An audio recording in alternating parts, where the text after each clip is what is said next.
So my aunt Holy shit. starved herself so she could feed my great aunt starved herself so she could feed my aunt. And unbeknownst to my great aunt, she was pregnant at the time. So her malnutrition in the first trimester caused my uncle to be have severe mental deficiencies, which he lived with his entire life, all because of some people might consider it, and I do, because of very poorly conceived economic policies in the mid-30s. And we're pursuing these same policies now, printing a lot of money to try to rescue the old economy, so prices are constantly going up, but meanwhile unemployment stays up too, instead of allowing the adjustments that have to happen. But getting back to the Social Security Trust Fund, it's broke. It was supposed to be a trust fund that actually saved the money. And I believe until the mid-60s it was. But then the war machine saw that big pot of money and it wanted it for its Vietnam War. So the war machine got the Congress, which at that time happened to be Democratic, both President and Congress, got the Congress to allow the Social Security Trust Fund to buy U.S. government debt off the open market. And so there's a little secret market where Social Security buys these special kind of Treasury certificates that aren't even tradable in the open market. And the trust fund gets below market interest rates from the general fund of the government. And that's the Social Security Trust Fund. The only thing in the Social Security Trust Fund is IOUs from the general fund of the government. It's all been spent. It was spent on the Vietnam War. It was spent on the Iraq War.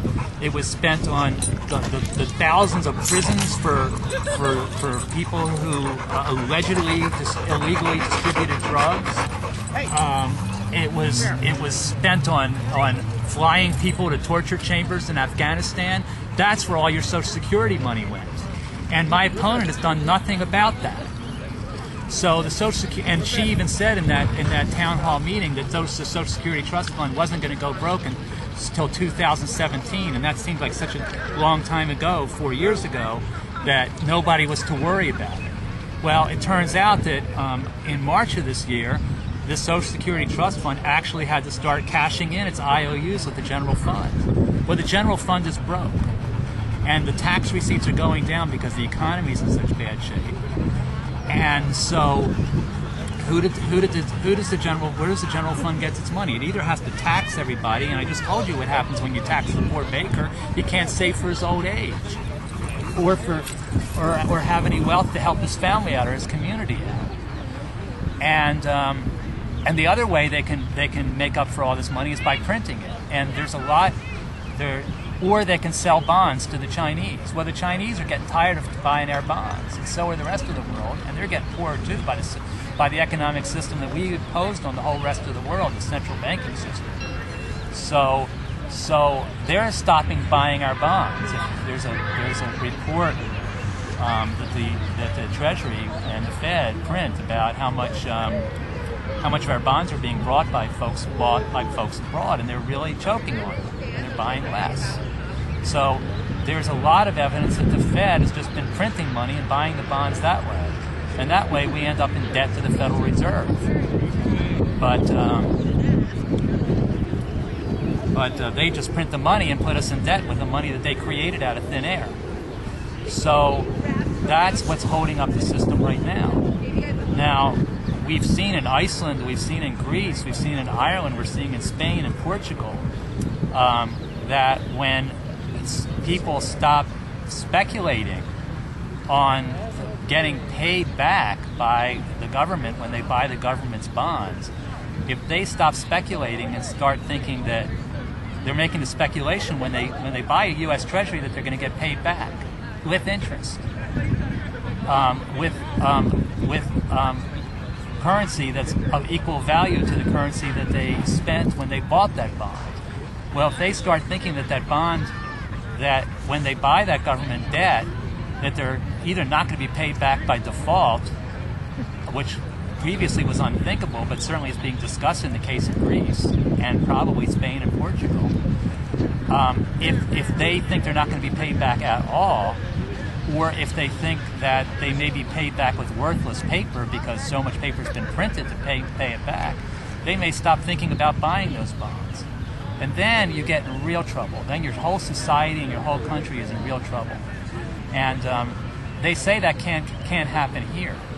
But if you look at the math of the indebtedness of Social Security and Medicare, it's actually inevitable at this point, and that's the reality. And I know nobody wants to hear it, but isn't it better to hear the reality and to start thinking about ways to try to get out of this bad situation than it is to just ignore it until it's really bad, like it is in Greece now, and like it's soon going to be in Spain and possibly Britain and Portugal, and certainly is in Iceland.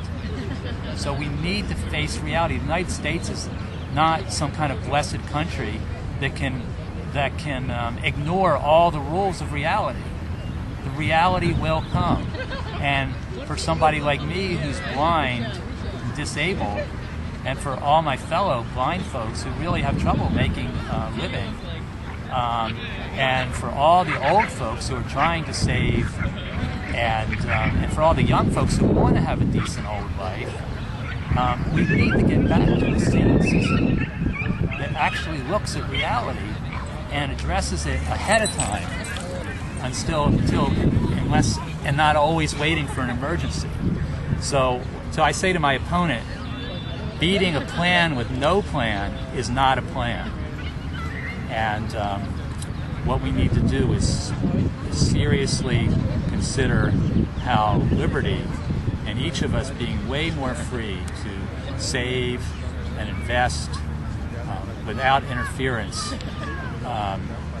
can help to save us from what looks like a bad situation, and help secure a good living both for our young people who are unemployed and for our old folks who desperately need to have real savings. Thank you.